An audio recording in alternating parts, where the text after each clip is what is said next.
திருவண்ணாமலையில் தை மாத பௌர்ணமியை முன்னிட்டு பல லட்சக்கணக்கான பக்தர்கள் நேற்று கிரிவலம் மேற்கொள்ள திருவண்ணாமலையில் குவிந்தார்கள்.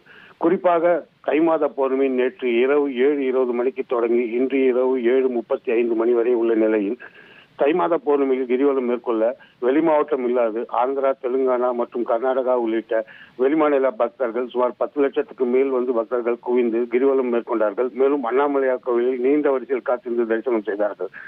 தெலுங்கானா, ஆந்திரா பகுதிகளில் இருந்து வந்துள்ள பக்தர்கள் இன்று காலையில் தங்களது பகுதிகளுக்கு செல்ல திருவண்ணாமலை ரயில் நிலையத்தில் ஆயிரக்கணக்கில் குவிந்தார்கள்.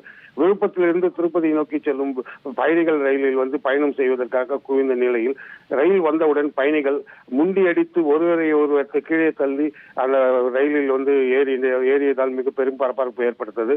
குறிப்பாக இத்தகைய பௌர்ணமி நாட்களில் பயணிகள் வெளிமாவட்டம் மற்றும் வெளிமாநில பயணிகள் செல்லும் வகையில் சிறப்பு ரயில்களை இயக்க வேண்டும் என பக்தர்களின் கோரிக்கை வைத்துள்ளார்கள்.